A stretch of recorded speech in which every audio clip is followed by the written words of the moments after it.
지금 실천하라. 실천이 답이다. 혁신의 아이콘 스티브 잡스는 한 인터뷰에서 이렇게 말했습니다. 저는 장기 계획을 세우지 않습니다. 세상이 너무 빨리 변하니까요. 지금까지 살아오면서 제가 세웠던 계획들은 대부분 바뀌었습니다. 5년 후의 모습을 상상하며 그것을 쫓아가다가도 갑자기 방향을 바꾸게 될 때가 많았죠. 무엇이 언제 어떻게 바뀔지는 아무도 모르는 일이니 너무 먼 계획보다 눈앞의 일에 집중하세요. 혹시 세세하게 계획을 세우느라 당장 해야 할 일의 진도가 늦어지고 있는지 생각해 보아야 합니다. 만약 그렇다면 지금부터 하는 이야기를 잘 들어보아야 합니다. 아이디어가 떠오르면 앞뒤 가리지 않고 실행에 옮긴 이들이 있습니다. 비행기 덕후 라이트 형제, 1903년 12월 17일 이들의 믿음은 현실로 이루어집니다. 이들이 개발한 플라이어 1호가 인류 최초의 동력 비행기에 성공한 것, 실험을 시작한 지 무려 4년 만의 일이었습니다. 사실 9일 전에 세계 최초의 동력 비행기를 세상에 먼저 선보인 이가 있었죠. 당대 최고의 물리학자였던 랭글리 박사였습니다. 그는 정부의 지원을 받으며 17년 동안이나 비행기 개발에 힘썼는데 그의 첫 비행 시도는 시작과 동시에 물거품이 되어버렸습니다. 그렇다면 무명 발명가였던 라이트 형제는 지원도 없이 어떻게 세계 최초의 비행기에 성공할 수 있었던 것일까요?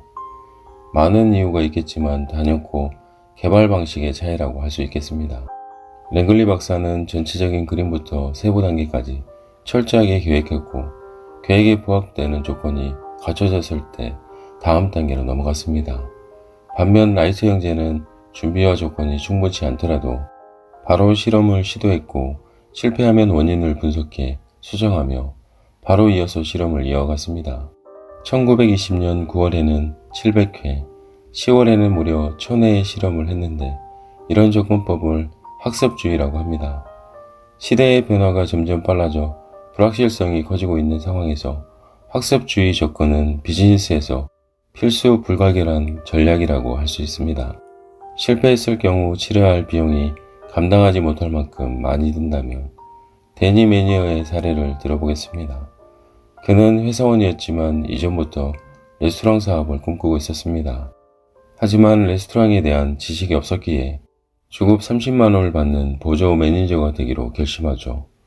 그렇게 2년간 영업에 대한 모든 것을 배운 후 뉴욕의 레스토랑을 오픈했고 음식평가 사이트에서 1위를 차지합니다.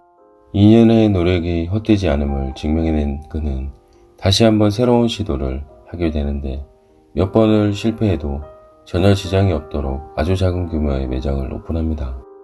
유명한 세이크색이었죠. 세이크색은 작게 시작해 점점 규모를 늘려갔고 빅히트를 칩니다.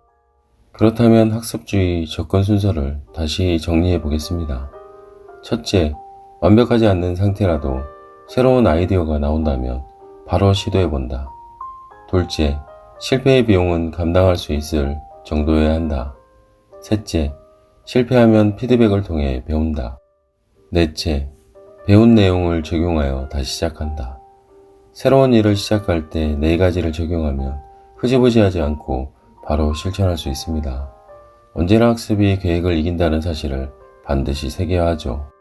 결정할 때 꾸물거린다거나 결정하기 힘들다고 생각한 적이 있다면 당신은 실천을 미루고 있는 것입니다. 당신이 우유부단하고 꾸물거림을 좋아하기 때문에 그런 것입니다. 당신 선택과 포기 사이에 수백만 가지 가능성을 머릿속에만 그리고 있을 때도 세상은 빠르게 변하고 있습니다. 수십 년 동안 빈 공간 속에서 살며 타이밍만을 기다리다가 시간이 흐른 후에야 살아온 과거를 되돌아보며 후회를 반복하는 사람들이 너무나도 많습니다.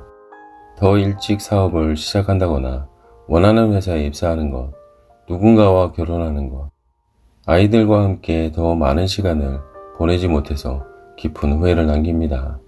이제는 반복된 후회의 굴레에서 탈피해야 할 때입니다. 만약 당신이 성취해야 할 목표가 있다면 더 이상 기회 앞에 머뭇거리지 말고 작은 일부터 당장 시작하는 실천이 필요할 것입니다. 당신의 꿈과 목표를 위해 응원하겠습니다. 감사합니다. 부자를 꿈꾸는 독서가 작은 습관입니다.